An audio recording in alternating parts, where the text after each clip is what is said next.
Hello, and we are live here at First Contact Conventions, chatting Trek for our second ever live stream.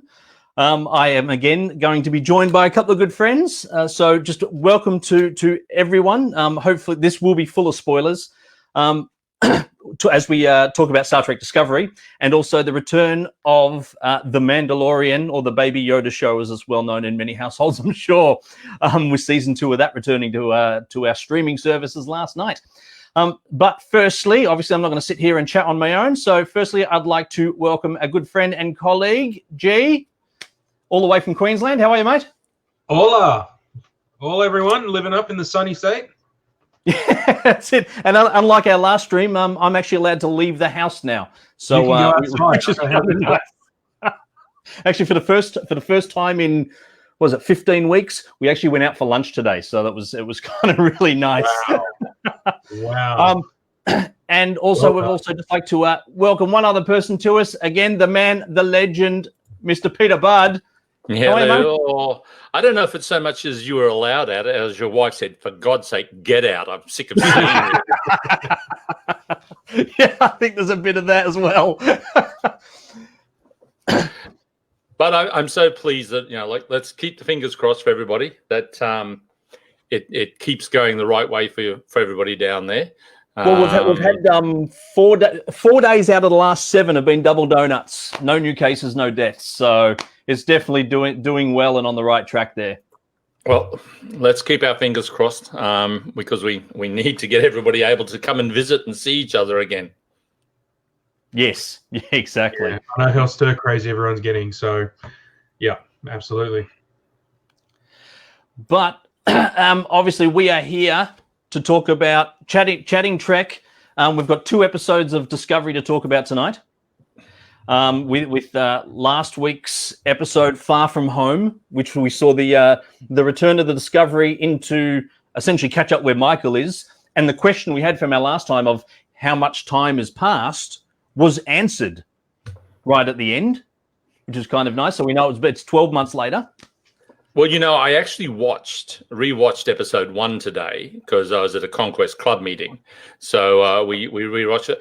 And I mean, we all missed it because we hadn't watched it 37 times. But Michael and the guy in Starfleet actually discuss the fact that it could be anywhere between a year and 1,000 years for Discovery to turn up due to temporal displacement. It was stated right there in the first episode. Well, so kind of the whole, I guess, how long it was going to be was similar to the whole Abrams universe movies, where Nero and Spock came through at different times as well. Well, that's it. Yeah. So I mean, it's we've all watched enough sci-fi and time travel shows to understand how it all works. Yeah. I think, however, we do need to register with whatever powers that be our new measurement of time displacement via length of hairstyle theory. It was the hair from the trailers which gave it all away. So yeah, it kind of did. Oh, look! Did you see that head there, G? I'm looking at that head. I'm scared. Wow! Great to see so many people there joining us tonight. So, what did you guys think about that? I thought it was nice if we look at it as a season opener as a whole. I think it's nice that they dedicated 1 episode to Michael and then 1 episode to the ship and the ensemble cast before they brought them together. I thought that was really good. So any thoughts on it? Was nice to see Tig Notaro returning. I think she's fantastic. That whole her and Stamets have a really good sort of banter going on. It's that first episode she was in, when they rescued her from her ship, was just. It was what the show needed, I think, at that time as well. It was that comedy relief that wasn't silly comedy, but it was that cynicism was perfect. And that, like you said, the banter they have where she's genuinely concerned about it, like she's genuinely concerned about his health and safety, but she still does it she calls him Bobcat. She calls him Bobcat, and she goes, "I don't know, I'm on drugs." I think like their relationship has been the relationship that's been missing since Spock and McCoy. That's it was very similar, that banter they've got going on. Yeah, and we haven't seen that, and for obvious reasons, because you don't want to just keep duplicating that in every season. Like let's face it. I mean, they do. Like you had Spock in Void G, in Classic Trek. You had Data in Next Gen. You had basically Odo in DS9. You then had a Vulcan and a Borg in Voyager, and in Enterprise we're back to a Vulcan, and and that was a formula that they replicated. But with the relationships, they fortunately didn't replicate those until now with these two, and I think it's great. I notice every blonde that's on the bridge, Jen. Yes. Yes, we have. That's actually the actress that was Arium, the robot cyborg that died in season 2, and then they changed actresses and kept her on board. So yes, so she has been around since the last season, Jen. So on the ship, I think was better than the first contact with the people in the bar sort of thing. Although I do like it anytime I can see Michelle Yeoh sort of kick someone in the head. I think, I like the action sequence, but I just thought it was a bit simple. Yeah, a mine, and just all of a sudden equipment's turned off, and now they're just being terrorized by some guy that basically has that whole part of the planet, in his pocket, and a couple of people from 900 years ago can overpower him, and then it's all over. I thought it was a little bit simple, but so I know it's showing lawlessness, and it's the Wild West, but the second episode for me definitely didn't have the impact as the first episode did. Agreed. And then the whole ship crashing in the ice, the parasitic ice, like that was a bit too convenient, and then it's just it lost me a little bit, admittedly. Third episode, loved it, absolutely loved it. Yes, this week's episode, I really enjoyed it. Look, did anyone pick that they were going to be humans? Oh, straight away. Yeah, straight away. I didn't realize that Hydra was going to be in this show, as in he's in every science fiction show. Christopher Heyerdahl he's amazing in everything he's in. Well, the first thing I thought was, I didn't think they were filming this in Canada. No, they are, because actually next week, next week they start filming season 4. Yeah. I think Chris is wonderful, and my thoughts on the first 3 episodes. They are the mini-series pilot of the original Battlestar Galactica, which was then good enough to set up to do a series out of, and that's why I see it. I think what they've done is they've taken 3 episodes to make a pilot almost of where this new show's going. That's what they did with season 1. Like the first 2 episodes had nothing to do really with the rest of the season, except for set it up and set up the premise for everything. Well, that's it, and I think that's what they've now done again with season 3, and basically said all the rules are gone. This is a new universe, but there are certain things like going back and hugging the tree. So there are certain things, but from this point onwards, all those connections are gone. I kind of fanboyed when the return of the Trill. Yes. When they started talking about very cool. Absolutely, yeah. Thought that was very cool. That I did enjoy that. It was interesting because they said, being melded with a human, but I'm sure that's happened before. I'm pretty sure in Deep Space Nine, Judd Zero at one stage spoke about it. I think though, when it happened in DS9, wasn't just a temporary thing to keep the symbiote alive. That's what I'm saying. Yeah. So it has been established that it can do it, but this is a longer period of time. Yes, Chris. Yes, he did. Was saying Frakes. Yes, he did. Frakes did direct it. Yeah. Is there anything he doesn't direct these days when it's connected with Star Trek? Yeah, exactly. Yeah. Although he's very upset. He's upset that he's not doing any of Orville season 3. Isn't he? No.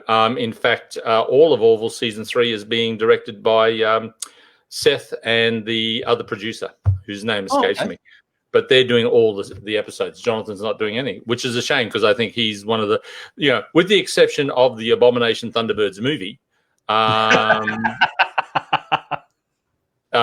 Jonathan has such a handle on how to weave stories with sci-fi and make them good, and he's one of the greatest directors produced out of the world of Star Trek sort of thing. So, yeah.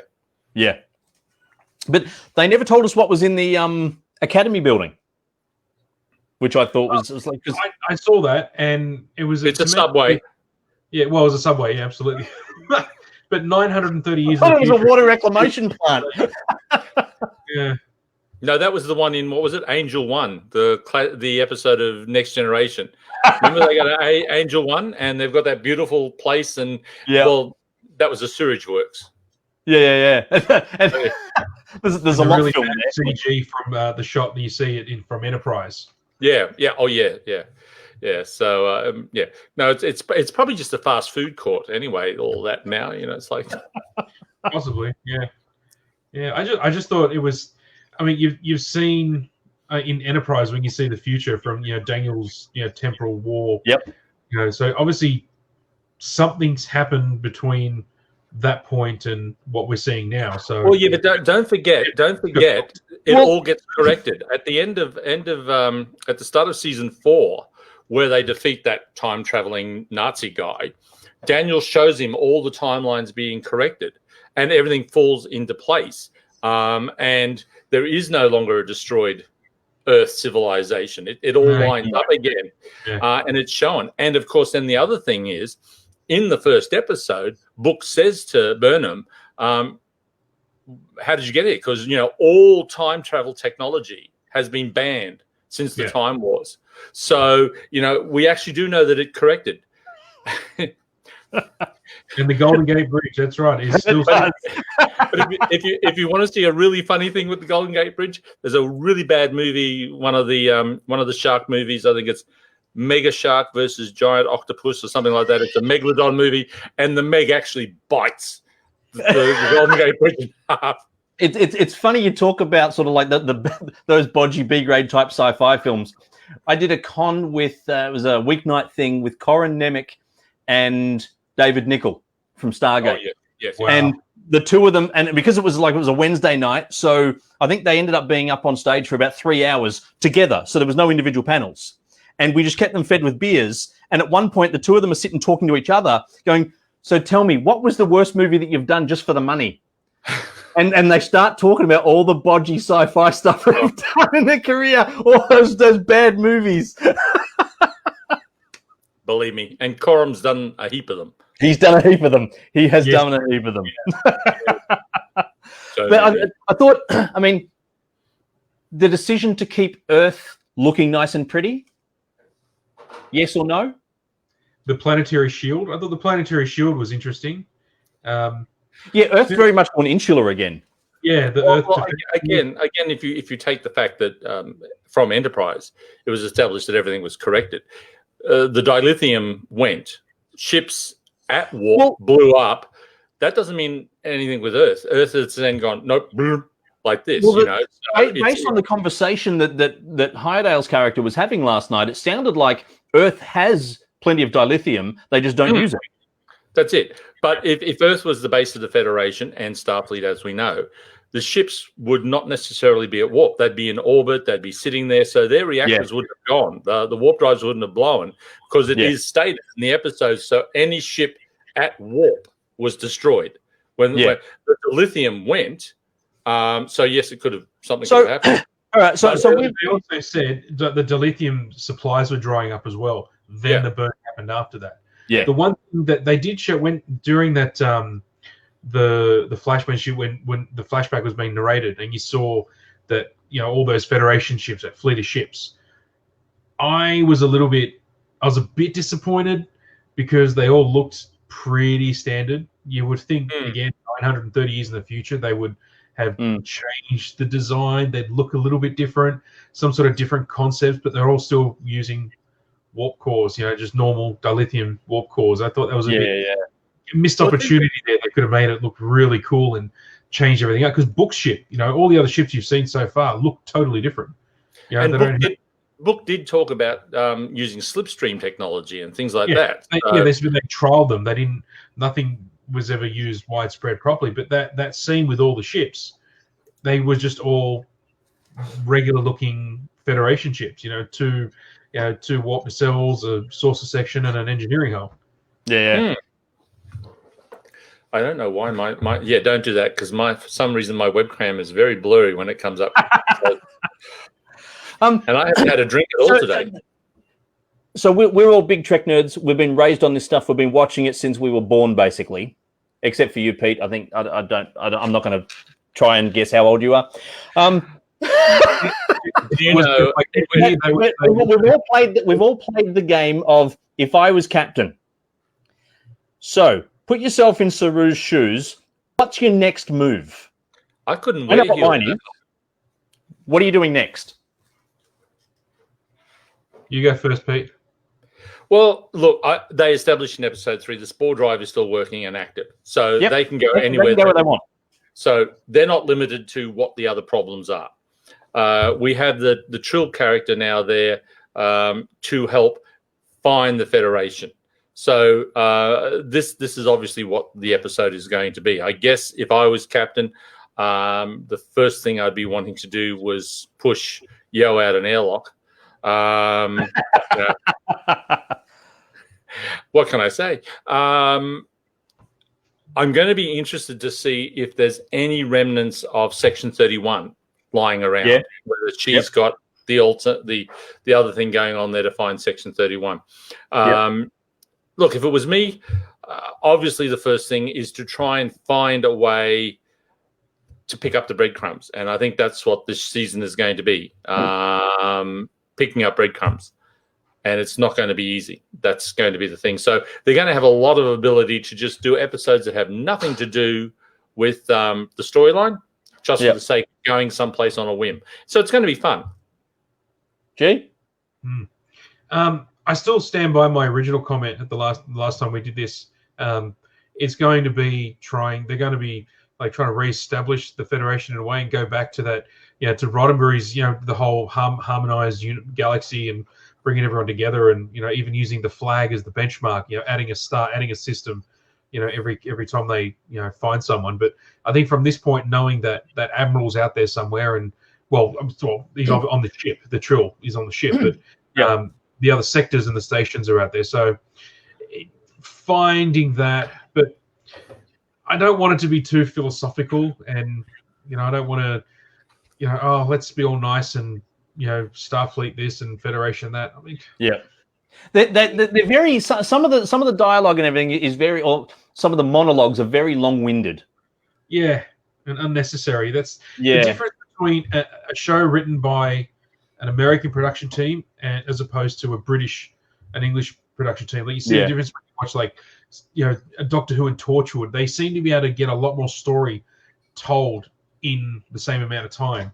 And there's just a lot of long-winded stuff that it just seems a bit boring, to be honest, and filler. But to answer your question, if I was Saru, yes, follow the breadcrumbs, because what else have they got to do? I'm they've got a target on their back because everyone knows they're going to have a ship full of dilithium. I'm with you, Susan. I'm heading for Vulcan next. Go to Vulcan. Yeah. However, so I'm looking through here, and Ange has thrown us a curly whirly here. Are they prime timeline? Yes. Because if they're Kelvin, there is no Vulcan. No, that just goes. Shit. It's an arguing point, because the producers of the show have stated that it's the prime timeline. This is the time they existed, and this is why it was so picky. This was the time, and they existed 10 years before Kirk in the prime timeline. And that's why a lot of fans were so grumpy with them, because, here's this, look at all these spectacular displays and everything, and then you think of Kirk's Enterprise. And at least when they brought in the Enterprise, it wasn't as spectacular as Discovery, put it that way. And yet it's a ship that's commissioned after it. Like the Discovery is 1031, Enterprise is 1701. But leaving that to one side, it's been stated that it is in the Prime timeline. It's not the Kelvin timeline. There you go. But look, I think Star. I think Kelvin timeline. Sorry, Picard is Kelvin timeline. No, Picard is Prime timeline. Okay. Yeah. No. Only the movies rebooted by JJ are Kelvin timeline, and that's a shame because really, Discovery would have been so interesting if it had been set in the Kelvin timeline. What are you laughing at? Still a good point. Ange, it's still a good point and a good discussion thing. Thank you. No, absolutely. Look, I think by this point, Vulcan is probably a Starbucks. So,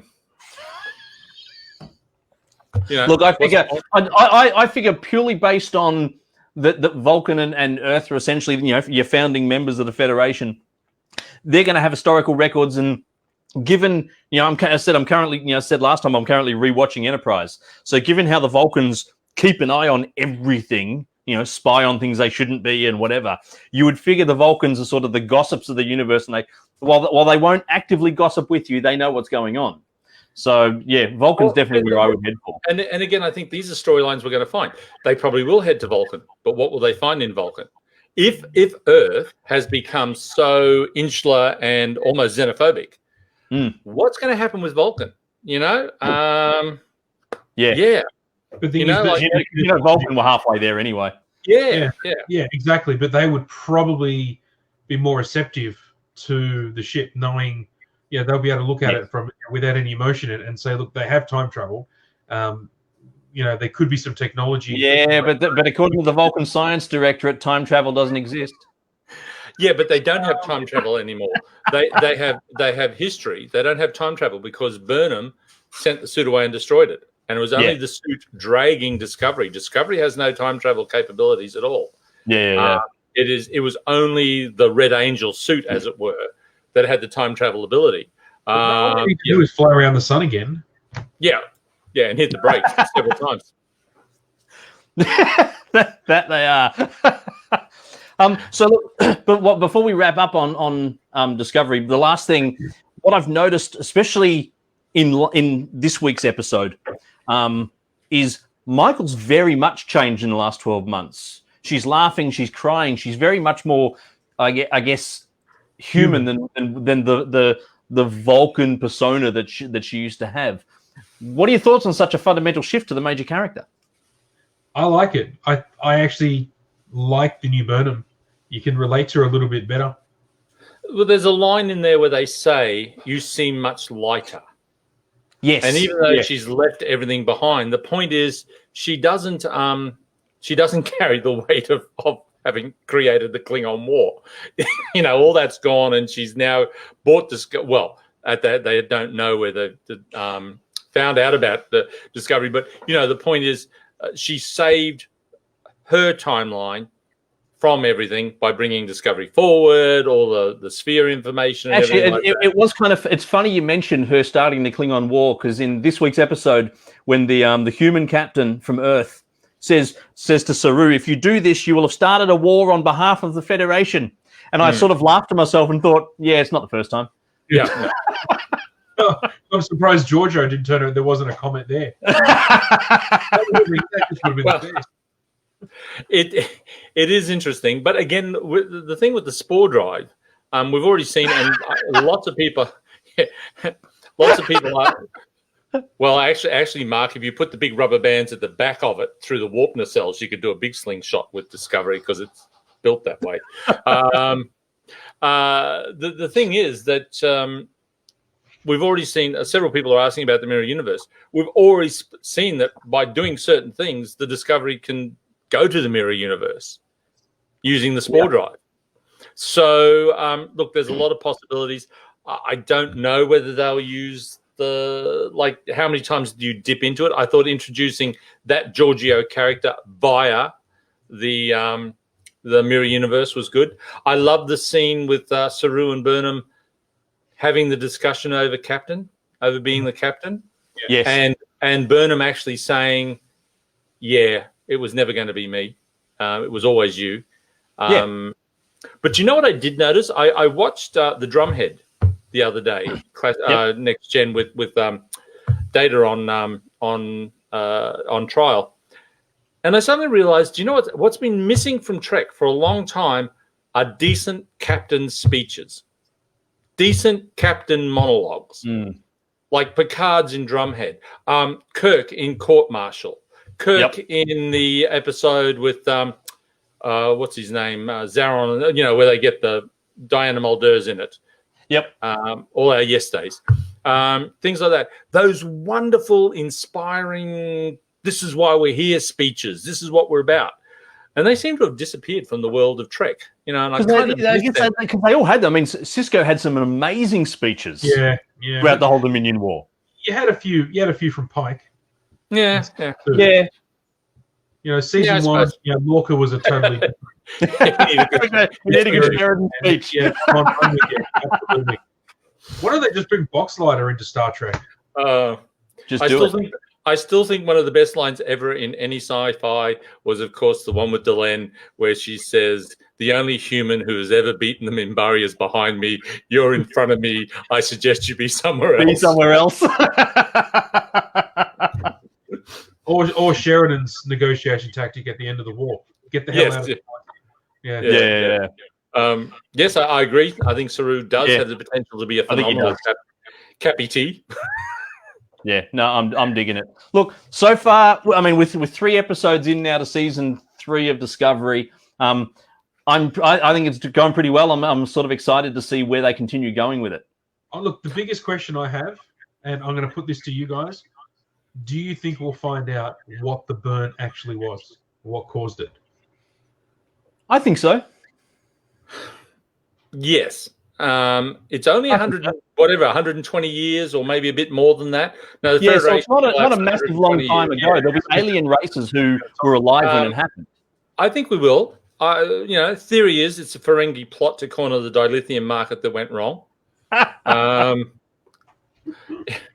you know what? I would love it if it had that sort of throwaway attitude rather than some big bad. I would love it to be something that was that different, if you know what I'm saying. Some Ferengi in a lab that just went, "Yeah, sorry guys, that was my bad." Well, almost. If you go to the Voyager episode with the Omega molecule, actually, this comment here, that's exactly what I thought it was at the time as well. Burnham. Yeah, I thought it was going to be something to do with time, and given how long ago it was, people have just forgotten that the whole Voyager instead of Voyager. It was being called the Burn, where it was something Burnham did. Yeah. I very much thought that as well. Yeah, but it doesn't fit with the timeline now that they've established that.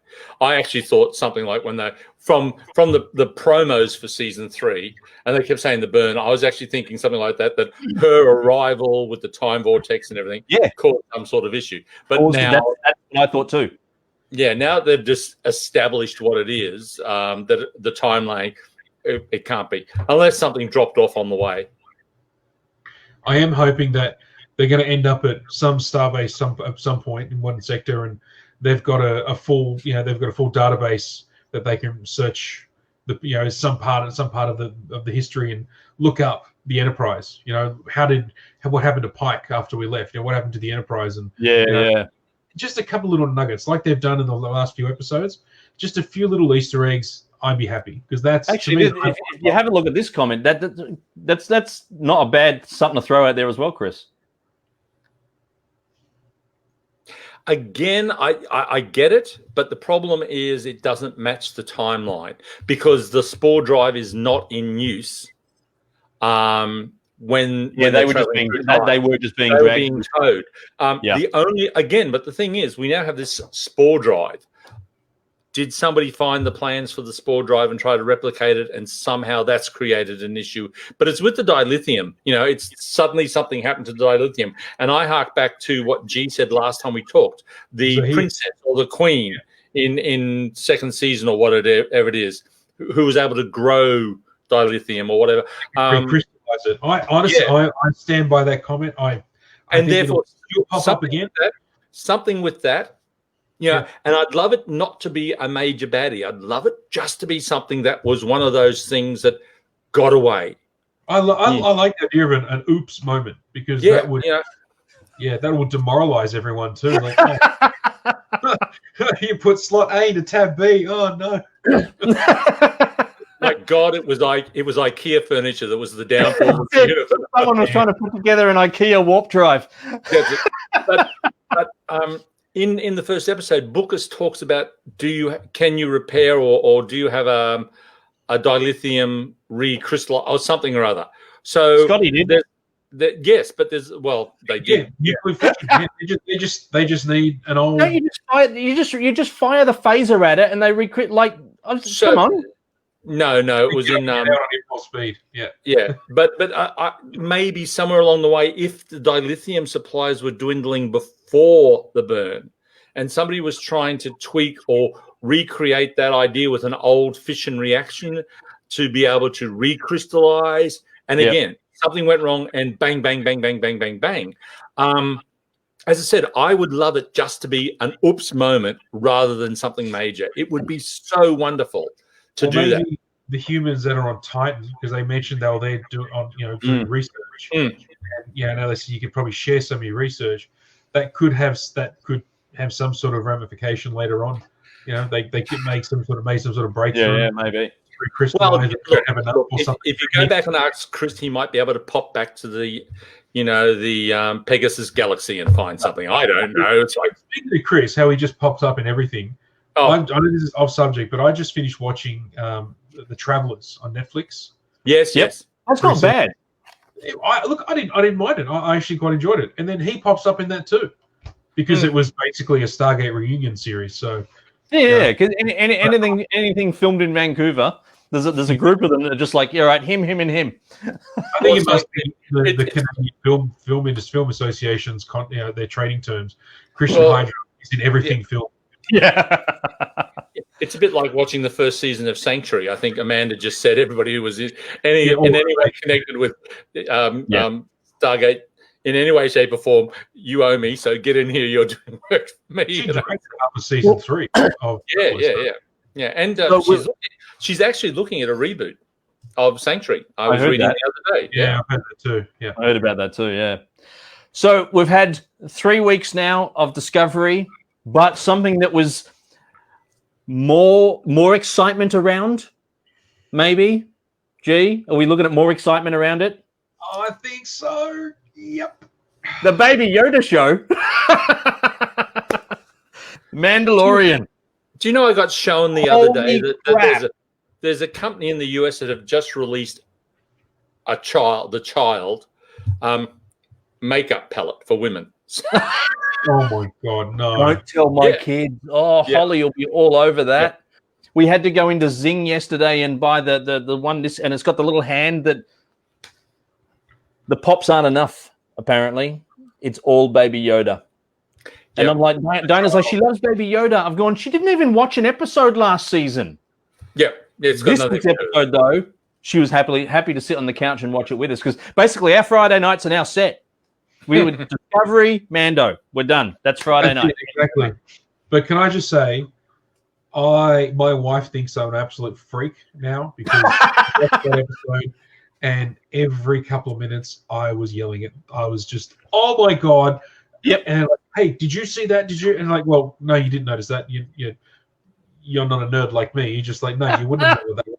And then I'm pausing. It took us 2 hours to get through the episode because I kept pausing to explain the Easter egg that was on the screen. And she's looking at me blankly. She's like, yeah, thanks for that. Let's just keep watching. Can I just let's just do the story, okay? Let's just get through this, Let's just get through it. But I did like that a lot of the trailers that we've seen leading up to this, a lot of it. I try and avoid trailers these days. I try and avoid them. I'll watch the first trailer and maybe the last one, but I don't want to know too much. I don't mind watching trailers. I just don't like watching people that try and disseminate every trailer and go through every second of a trailer. Like, oh, this could be this. That's the whole point. I mean, what were the big rumors we had going into this season was Pedro Pascal was leaving. What? I didn't hear that. Yeah. What? Pedro Pascal is leaving. Is he really? Series. That's been around for a couple of weeks. Yeah. He's not happy that he's basically can't show his face, so he wants to leave. At first, I actually thought it was a rumor that someone like Favreau and Filoni did on purpose, just to get because Pedro was still doing all the marketing and all the press events and everything without any issues. But so they're gonna lose his voice, because that's really all he's doing is just add a voice. He's not even in the suit a lot of times anymore. No, there's I knew that. Yeah, it's more. It's the other. There's two other guys, stunt guys that are in the suit. Yeah. But the big rumors, other than major cast issues, was the return of Boba Fett, Ahsoka, Sabine Wren, yes, Ezra, yeah. They were the big ones, weren't they? Just those four.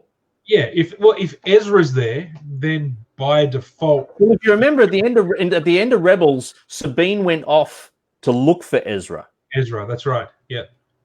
While Ahsoka was standing next to her, Yeah. Well, I've seen the photos of Ahsoka. So you figure that Sabine and Ahsoka are off together looking for Ezra. Now, we got to remember, so this is set 5 years after Jedi, yeah? Yes.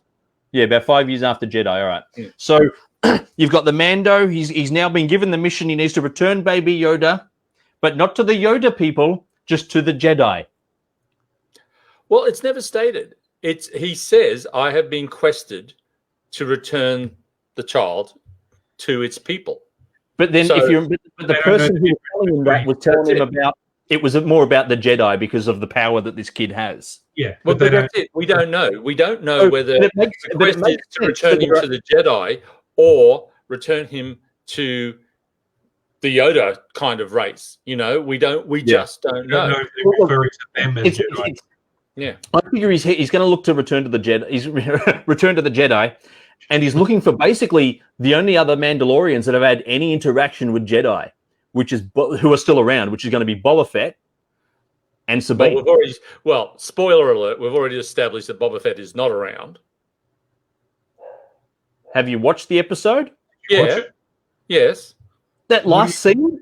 What are you talking about? That's not Boba. Oh, wow. That was Tim. I'm going to share a. Have you got? Okay. I didn't think it was Boba. Oh, yeah, that was Timothy Morrison standing on the thing. It's like, oh yes, because Boba is a clone of Jango. Yes. So they brought Tim back in to play the older Boba. Ah, well, that's my fault. I did not pick that. Possibly I didn't watch it. Your nerd creds are slipping. Yeah. So I've got an image up of tomorrow right there. Yeah. There he is there. So that's it. I just did not pay enough attention to realize it was him. That's my fault. So yeah. I loved Oliphant. I have to admit, I loved Oliphant. In that too small. Yes. Yeah. It looked fantastic. So. But what was interesting is how it established a greater legend on the Mandalorian armor. The outfit is obviously too small for him. Yes. But just having that Mandalorian armor gave him such cred. And also, he took direct hits from people shooting at him. Yeah. And he was okay. So it certainly established the cred of the Mandalorian armor, which I thought was interesting. It gave a whole new level of awesomeness, as it were, to that armor, which I thought was interesting. And you finally got to see I've seen on Facebook a few comments, which I think is hilarious because it's much like any of us, that the Mandalorian did his mission. He spent his first paycheck on new armor, which is, we know a lot of cosplayers and guys that's the first thing they do. Are you saying the Mandalorian is a cosplayer? Yes, obviously. Okay, all right. That's the world we come from, so at least we can relate. I must say, one of the things that I was disappointed in the episode was the fact that I think the Tatooine Tourism Bureau needs to get fired and have a whole new group, because there wasn't one sign anywhere that said "Welcome to Tatooine, home of Luke Skywalker, Empire Killer," or anything. I just thought they really screwed up. And we're sort of the Zephram Cochrane sort of statue. Yeah. Completely honest, I think there was. I actually think there was, because in that first scene when Mando rolls into town and goes to the Gamorrean Fight Club. Oh, how good was that? Yeah, but you notice the graffiti. Yes. There's a lot in the graffiti which is supposed to be upcoming episodes. So I'm sure if you look at that, I did notice that, because I thought very much sort of your concept, like your concept art type. Yeah. Let's put Ralph McQuarrie stuff up on the wall. Yeah. Well, but then the other thing is, you've got to remember this is, I suppose, if they admit to being the birthplace, the home of Luke Skywalker, they've then got to admit to being the birthplace of Darth Vader. So it might not really balance off. Yeah. But the planet where it screwed him up, we can screw you up too. The Gamorrean Fight Club was brilliant. The way they did that, I love that. Because I thought that was a really good scene to show in the trailer, which showed tone of the show, the action and the comedy, and that relationship between the child and the Mandalorian. And that was basically the first scene we saw, which was just brilliant. I love that. Yeah. With the kid knows what's going to happen. He goes, nope. I'm out of this. I'm out. The whole club straight away, no issue. Strings the guy out, which that was John Leguizamo. John Leguizamo. I didn't pick the voice until I saw the credits. Yeah, I was the same. I'm like, holy. So this is another one of those shows that's getting massive big name actors in it, and they just want to be involved. They're like, stick a rubber head on me. I don't care. Yeah. Have you watched, if you've got obviously Disney Plus, have you watched the Mandalorian Gallery? Yes. So fascinating. Yeah. So fascinating. All the directors, and the fact that they had them all on there at the one time, they were all, which gives you, but they had them all at the same time on each other's episodes. They were all there at once, which gave an interesting view of I think why the show feels connected, even though in many ways they're individual stories. But let's face it, you still can't top Taiki's damn last episode with the stormtroopers shooting at the rock and missing. So what do we think? Jawas are basically the heroes, the underdogs here, because the Jawas really were, in A New Hope, they were the reason why everything started. They delivered the droids, but in this one, basically looks like the Jawas potentially saved Boba Fett. Well, this is the thing, and now that you've pointed out that Bob is alive, because I was busy worrying, I was busy trying to think, like this. It says, and of course, all we see is Boba lunging straight in. Now, and the Sarlacc's taking a heck of a beating. So, he still had his rocket pack on. He could have flown out, but he may have traded the armor, because remembering that as we understand it, Boba Fett really isn't a Mandalorian. He got the armor, and the interesting thing is the name of this episode is The Marshal. And having spoken to a couple of friends who are Star Trek fans, the name of this episode is The Marshal. And Boba Fett's father, of course, was a marshal. And you saw in Clone Wars and everything like that, Boba and Jango always had the helmets off. Yeah. And as I understand it, they weren't truly Mandalorian. They had Mandalorian armor. So it's quite possible. It's quite possible that Boba escaped the Sarlacc because his rocket pack was still working or whatever, but was injured, and he sold off the armor. Fight his way out of the belly of beast with a knife. Boba Fett, armed to the teeth, is fighting his way out of that beast, no problem at all. It just looked. I love the big. I mean, obviously, you guys know I build models and props and things, and looking at the Boba Fett armor, seeing I've painted so many versions of Boba Fett models and statues. The way that it's been weathered, like it's been ultra weathered, so it's been through a lot since. Whether it was in the Sarlacc for a while and dissolved, or just been beaten around, or obviously the Marshal's being shot to hell with it, because he was of course a character from the Aftermath novels. So, and I think pulled it off really well. I did like the little homage to Jedi in the episode, where Mando hits his rocket pack with the back of the gun to send you out of. Yeah. a la Chewie. I thought nice touch, nice little touch. It was very good. I must admit, one of my, I won't say favorite movies, but I enjoyed it because I love the books. But came out earlier or late last year, earlier this year. Did anybody see the Meg? Yes. Yeah. That monster every time, it just looked just like the Meg. It was very much a sand shark of some sort, wasn't it? Well, the Meg's based on a book about a megalodon. So and the jaws and everything very much like it. I did laugh, of course, when the sand guy got eaten and not the bantha. Yeah, animal cruelty. You've copped it. Yeah, right. You're done. I'm just looking at that comment from Mark. That was one of those moments where I had to pause for a second. Yeah. Like pod racing. The pod racing with Anakin's, the yellow panels, and it was. I think that was just those little touches do it for me. That's what I love about the show. And you mean when the first movie sold out to Nintendo so they could put a game in the middle of the movie? Exactly. But I'm so bad with Easter eggs. There was one that nobody picked up that I've never heard of anyone else picking up. But in first season, I think it was in the second or third episode, there was just some like bits of rubbish, just bits of poles and mechanical stuff leaning up against the wall, and poles that were leaning up against the walls were the poles that they used in the trash compactor in A New Hope when Solo and Leia were trying to leverage the walls. It was literally big long pole, and I don't know anyone that saw it. And I can't believe I just admitted that I noticed that because but they are attempting to keep everything within the universe, so they're not inventing new things to suit Mandalorian. I mean, the Razor, his ship is stated that it's pre-Republic, so it's really old. But the speeder is that Mando's on is obviously a disused Imperial speeder.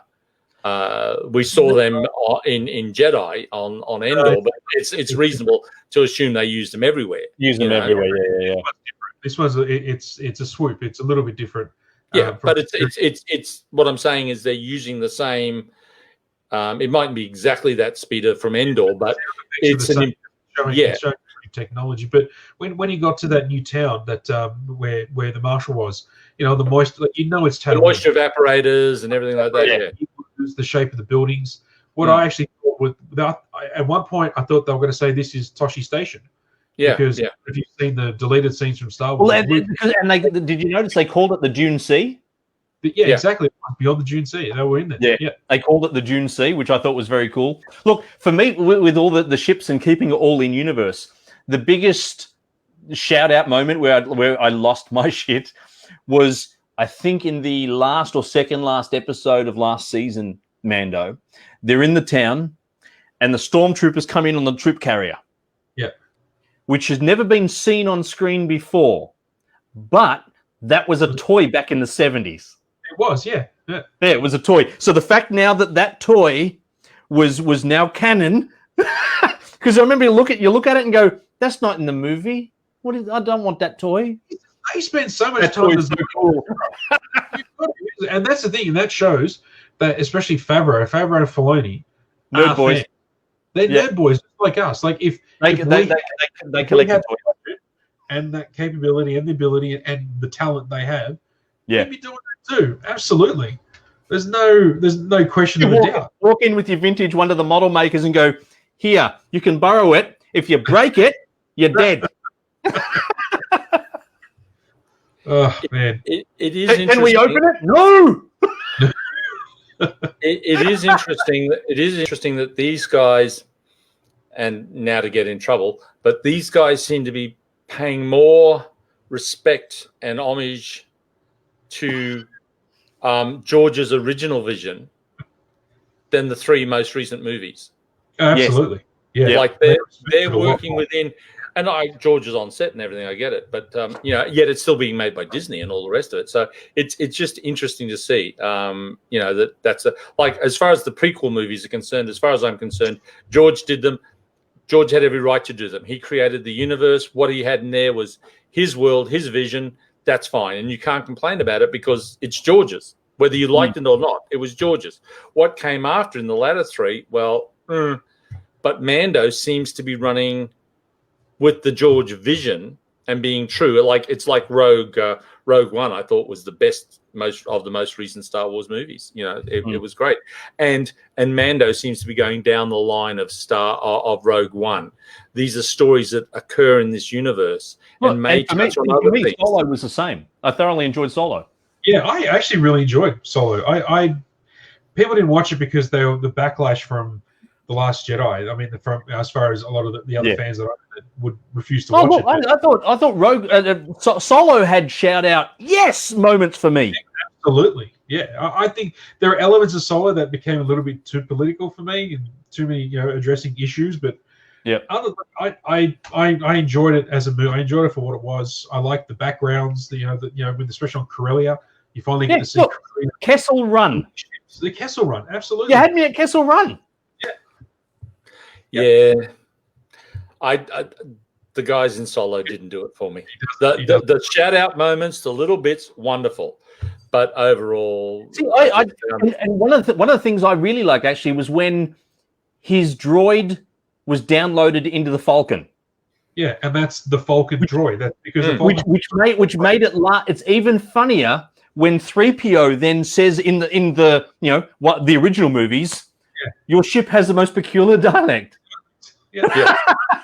Now that they filled that in, and I thought it was perfect the way they tied that together. And they did a lot of things, and that was the whole point. Again, but in a movie that did things which fill in, frankly, Rogue One left it for dead by doing a whole lot of things that just showed stuff, which was really good. And as I said, it was more. I think it was more performances that, for me, let that movie down. Yeah. And quite possibly also a bit of fatigue. I was getting sick of things being churned out. Whereas with Mandalorian, I think, is coming and being done in the right way. It's good. It's funny. As a fan of both, I sit and I watch Trek and I try and anticipate where it's going. Where are they going? Where with Star Wars, I sit back and don't think about where it's going. Because to be honest, I have no idea. Like you have general ideas, but I'm like, I've got. Is it that I've just got more trust at the moment in the Star Wars writers to take me? They're going to take me on a journey that I know I'm going to like.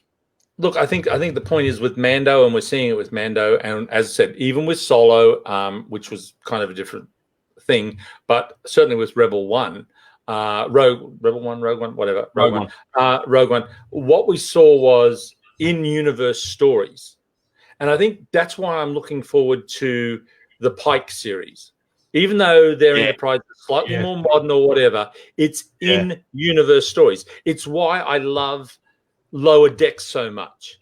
They're in-universe stories. Lower Decks is off to the side, but they're in-universe stories, and they're not attempting to rewrite the history. Whereas what we've seen with Trek over the last few years, why we don't trust, is because rather than trying to rewrite it, they're rewriting it. That makes sense. Yeah, the Star Wars guys aren't trying to rewrite anything.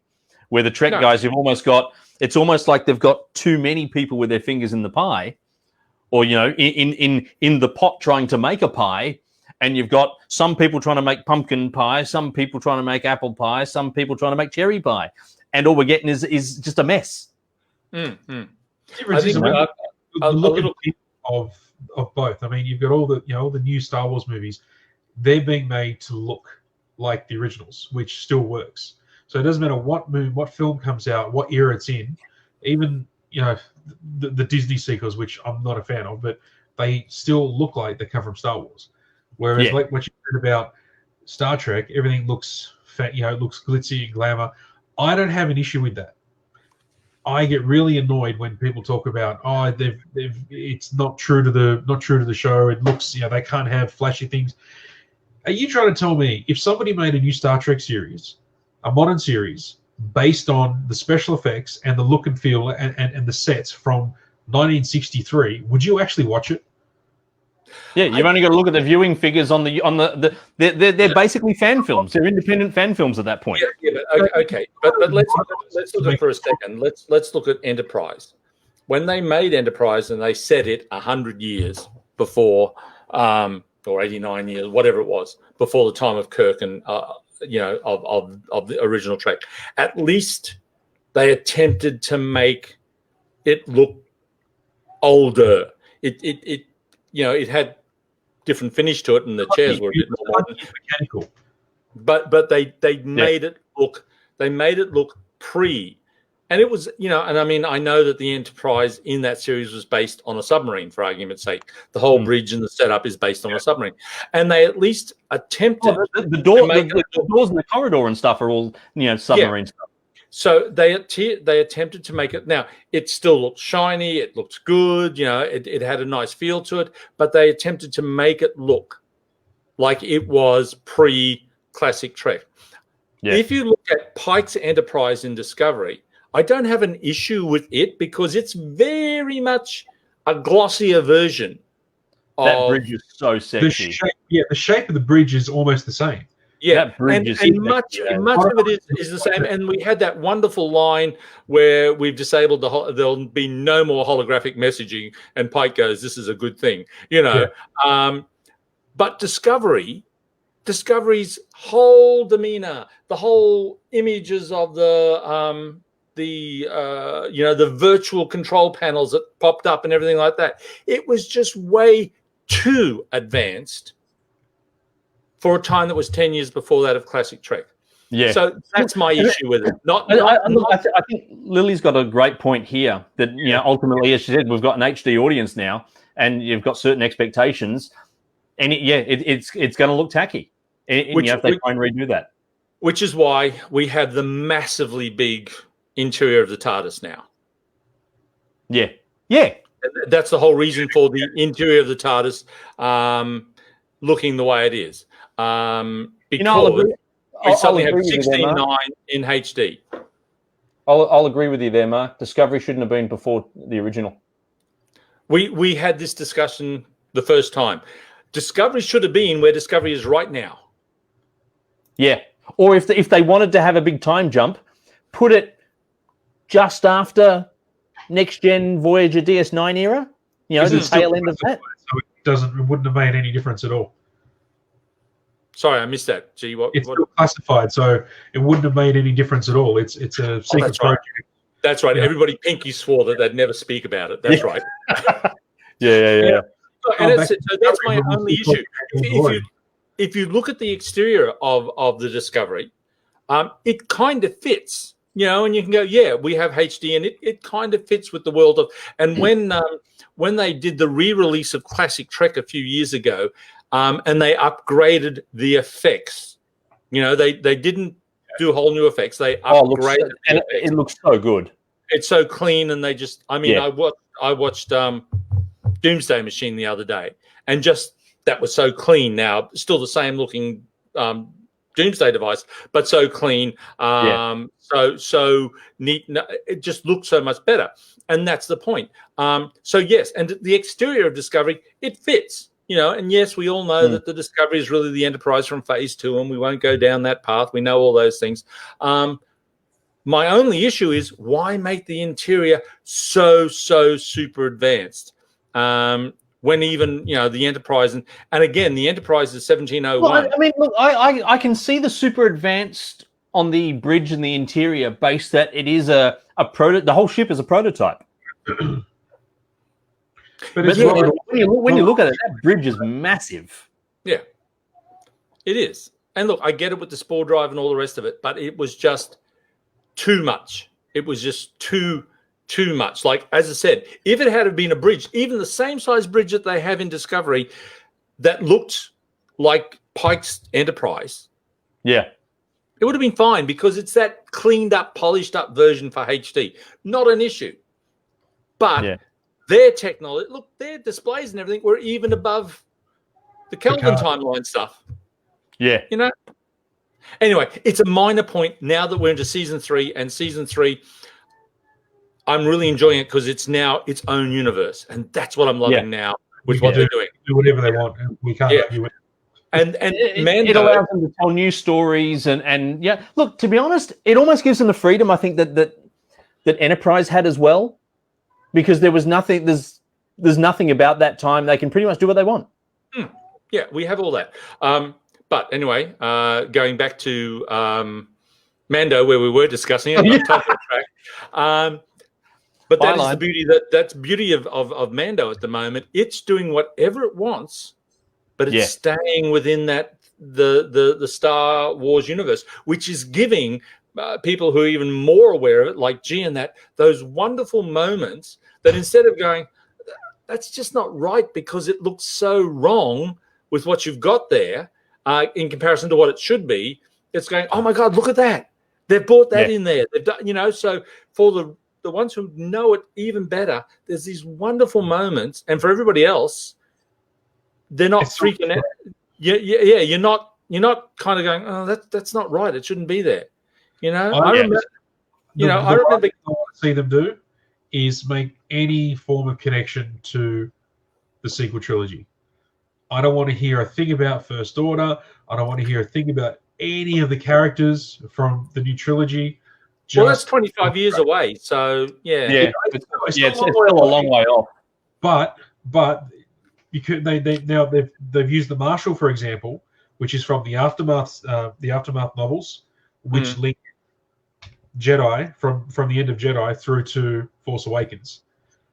So there is some of it in there. Marshall is from that story, but I just hope they don't run with, starting to link up that Force Awakens trilogy. Yeah, I'm dubious, And then when I heard those rumors a couple of months ago about them potentially retconning the Disney movies and redoing them and using I think, it's never going to happen. It's never going to happen.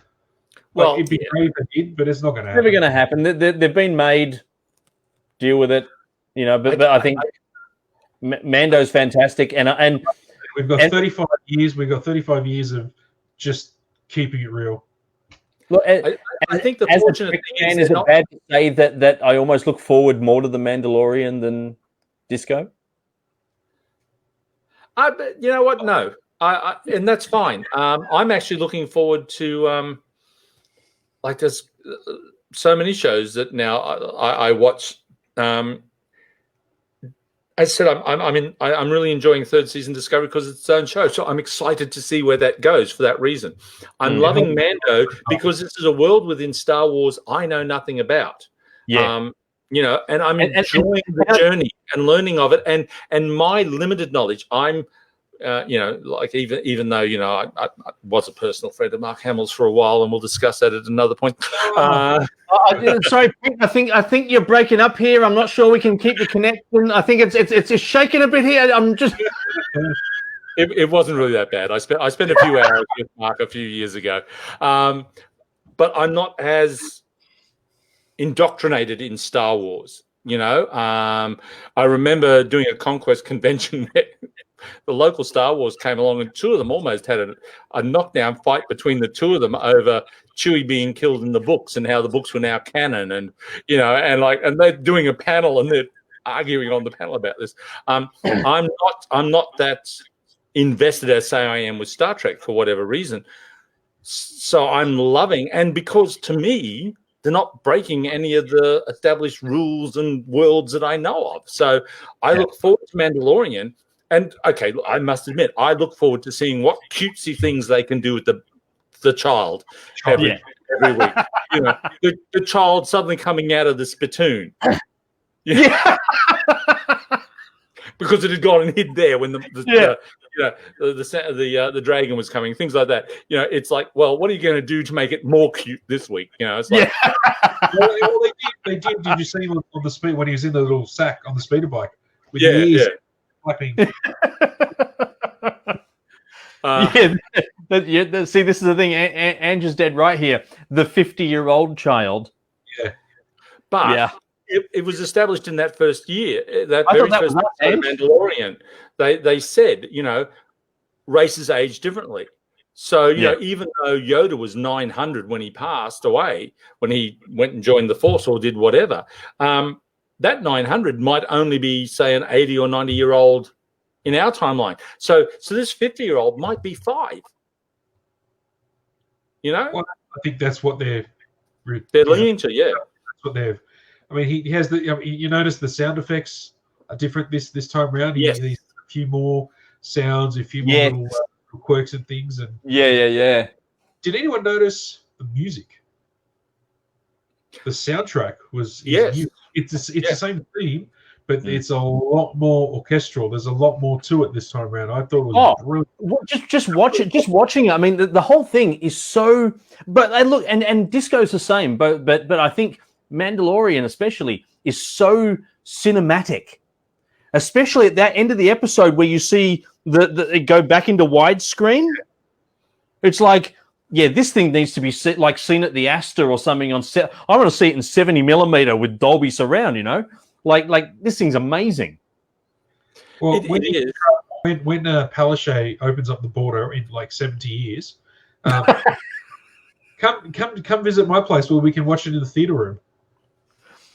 So it'll be Supernova Brisbane. So November next year. November 2022. Oh, I think 2026. I think. Yeah. When we'll all be getting around with our walkers. Yeah. You know. So I think, look, I think so far, I mean, the first episode of Mando was fantastic. Discovery, I'm pretty happy with going in. There was also, obviously, though, it's been a fairly big day on social media today as well with the passing of Sir Sean Connery, which I think is a legend of enough that even though we're chatting Trek and Mando, we need to pay full respect to Sean. You know that Connery actually has a Star Trek connection? No, go on. Yeah.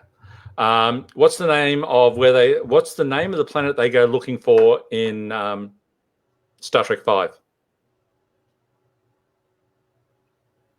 Where they go beyond the barrier? Yeah. What's the name of the planet they go looking for? Shakari.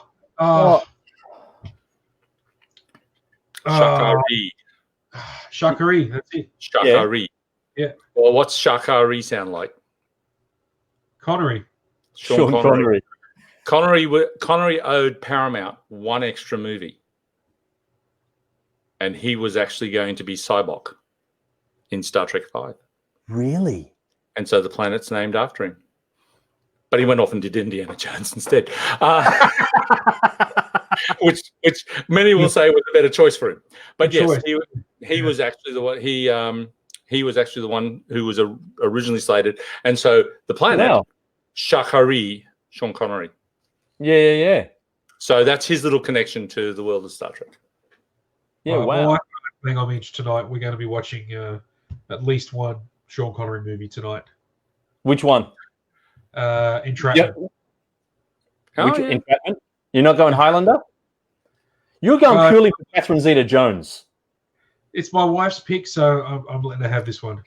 Actually, I'm tempted to, and it's a controversial choice and everybody hates it, but I'm seriously tempted to watch League of Extraordinary Gentlemen because I really loved his take on the older Alan Quatermain. I found, and considering what he went through on that movie. Yeah. I actually enjoyed him in that movie, just showing the rest of the movie. Yeah. Well, of course, he ended up having a fight with the director and the director quit and all these sort of things. And Sean actually ended up directing a lot of it and all the rest of it. So Andrew here, he's going to hit Outland. And just watching Zardos. Well, the Mankini, the first Mankini. Mankini. Yeah. There you go. We named the dog Cyborg. Yes, and if you look at it, Lawrence Luxonville actually bears a bit of a resemblance to Sean. Yeah, actually, and Mark sort of mentioned that too. He's got that sort of look about him. See, it's funny when you said that. I thought he would have been more they could have used him as the God character. Well, he thought he was, but anyway, So I think we definitely. It's going to be a Sean Connery movie at least once a week for the next couple of weeks. That's huge. So I mean, the guy was 90. He had a good trot. 90 years old. Oh yeah. And look, from what I hear, he passed in his sleep, surrounded by his family. Yeah, that's how you want to go. Hit 90 and Yeah. just go, I'm done, guys. I'm tapping out. Living in a private community in the Bahamas. Like, wow. Yeah. Yeah, just give it a bit of so long and thanks for all the fish. Basically, yeah. Drive now. Yeah. It's like, which I think is interesting, however, isn't it, that he ended up living in the Bahamas, which, of course, was the home of Mr. Bond's creator. Ian Fleming. Yeah. Who lived in the Bahamas. So, yeah, it's interesting. There are worse places to be. Yeah. So, thank you so much for joining me tonight, guys. It's been fantastic. I figured that based on that there was a few people asking me if we were doing this again, which is why we've done it. You can see that there's no lag and everything seems to have worked tonight. Yeah, except for my spot, because hopefully next time we do this, the studio will be finished. I've actually, now that I'm going over to the regular fortnightly live podcasts for my Blue Hat chat show, put a plug in. And I've got a permanent base, and I now have all the different equipment. I've actually now building the studio, so hopefully the quality a bit better on my side soon. But yeah, and fun as always, and wonderful to be able to chat. I think what I really enjoy the most is, as I said, we see each other when we are at shows. And the discussion starts, and we have to stop because we're all got things to do. One of us has to get pulled away to jump on stage. There's a stand's fallen over. We've got to fix. Yeah, and it's so nice to actually just be able to talk and bring everybody along for the ride. It's a lot of fun. So anytime we can get together, I'm in. We miss you too, Juanita. Hey, Juanita, we miss you too. So I'm only a guest spot these days, of course. Was able to pop into the Gold Coast and do a cameo, which was a lot of fun and really enjoyed myself. And you should have seen the look on Brian's face when we were doing his panel, and everybody was sort of like offering to marry him so that he could come and live in Australia. And I then pointed around and said, "Well, I'm training to be a celebrant." And that G, Pete, thank you so much for joining me tonight. Big thank you to everybody who's joined us and all your comments. Hopefully you enjoyed it, and we're nice and interactive and get to everyone's questions and comments. I think we're all just big nerds here. As you said, missing conventions, missing each other, and hopefully this is a way for us all to just keep connected. So listen. Before we go, because everybody's saying this and bring other guests on, I have all the gear and it's now portable. So if the borders are opened up and we can do Gold Coast, we need to do a live one from the Gold Coast. Absolutely. Yeah, I reckon we'll. I know the guy that looks after scheduling at Supernova, so I might be able to. Okay. Well, I was even thinking like Saturday night before the VIP function or something like that. Actually, there's nothing to stop us. We could almost do this ourselves, just like in a hotel lobby or something. Hey. Oh well, that's it. And as I said, I've got the gear that will allow us to live stream, and it's all portable. So yeah, we could do it. I just think it'd be fun, and we can invite people to come and join us, and we could do we could do it live. Personally, no, I'm all for doing things from bars these days. Yeah, I know that. Yeah, we know that. Yeah, I might have a chat to the event manager to see if we can get them involved as well. You do that. You do that. As I said, I only do cameos these days, so I don't have any. I don't have any kind of influence. But it would be fun. And if the borders are open, then it can happen. As I said, I've got all the gear to bring it down, which is not a problem. Just to give us that bit of an extra, several cameras, and we can swap between us and all that sort of stuff. Just to be a bit different. Scaling the stream already. Yeah, we're in season 2 already. Yeah. G, Pete, thank you so much for giving up your time. And then when we do Brisbane in November, we'll charge them an appearance fee because our ratings will be through the roof. So, guys, thank you. Thank you to everyone who's watched and chimed in. And until next time, so long, and thanks for the fish. Thanks, guys. See ya. Bye.